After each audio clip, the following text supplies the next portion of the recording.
Palki Sharma has recently taken a tougher stance against the US on her show, but she's caught in a web of conflict and contradiction. When Goyal boasted that India and the US had made significant progress and were close to reaching an agreement, or when NASA and ISRO jointly launched a satellite, she began touting the friendship between the two countries, mocking China. But Goyal is shameless, lying as easily as he drinks water, and ISRO is a notorious fabricator, with its NASA collaboration taken seriously only by Indians. The US has never taken India seriously, and Trump's series of humiliations against Modi and India keep escalating, especially after the 25% tariff was announced.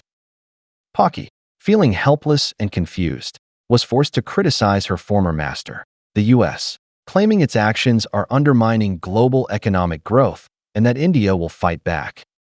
But she forgot how she gloated during the tariff war between the US and China, declaring that China would be crushed while India would replace it as the world's manufacturing hub.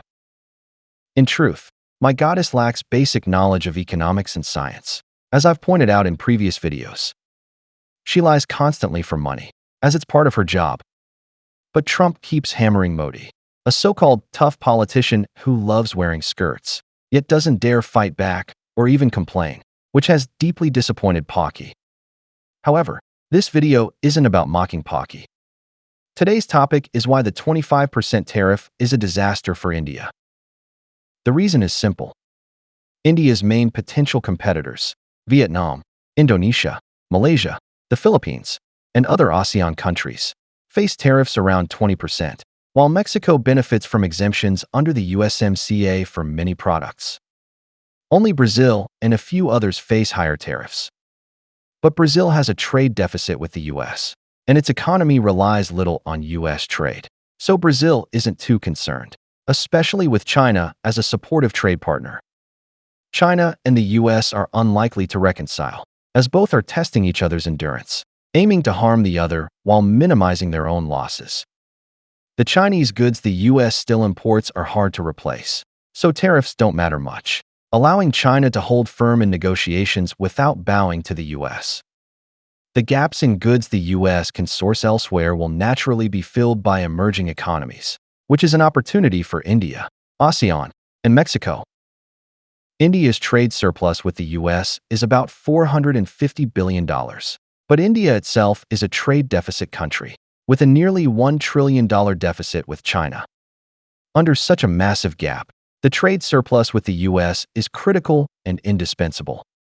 India's main sources of foreign exchange reserves and foreign investment have plummeted this year, with FDI dropping 98% in May due to a poor investment environment and corrupt government institutions, earning India the reputation of a graveyard for foreign capital. Foreign companies and investors are pulling out. Remittances from overseas Indians are also at risk due to stricter visa scrutiny in Western countries and public pressure from Trump, Vance, and others urging companies not to hire Indians.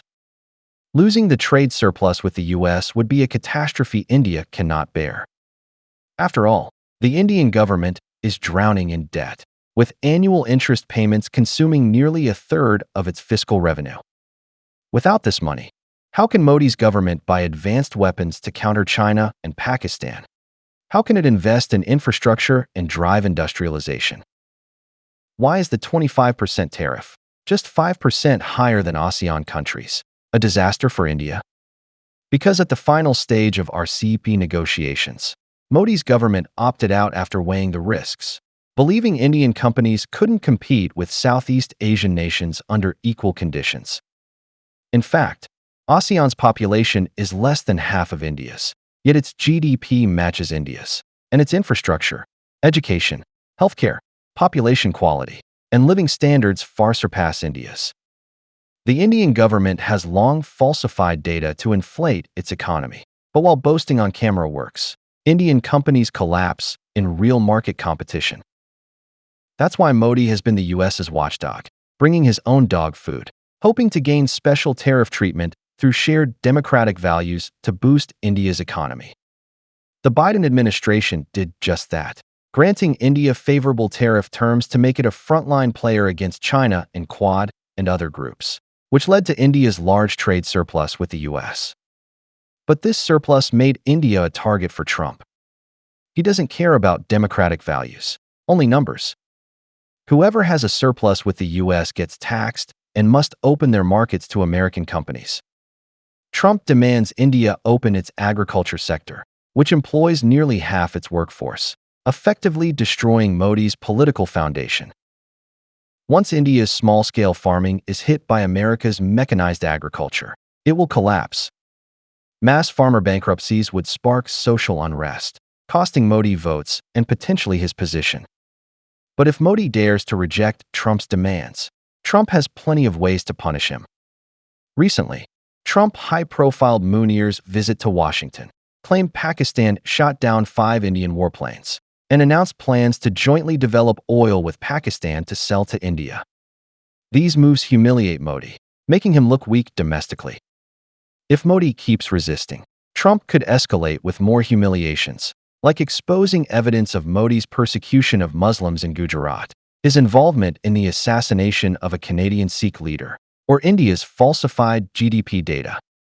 If other countries raise these issues, Modi wouldn't care, as BJP media would cover for him. But if Trump exposes them, it's a death sentence for Modi, because BJP media has long promoted US-India friendship to counter China. So, Modi stays silent, not daring to utter a single tough word against Trump. This is what pains Palki Sharma and other Gaudiya media most. Their master is a coward who has already knelt. Yet they must keep spinning lies about the great Bharat Empire, condemning the US for humiliating India. They can't criticize the US too harshly, though, because this skirt-wearing man might go back to being America's dog, and they'd struggle to pivot after such strong words. Honestly, if my goddess had taken my advice earlier and ditched this skirt-wearing man, she might not be in such a passive position now.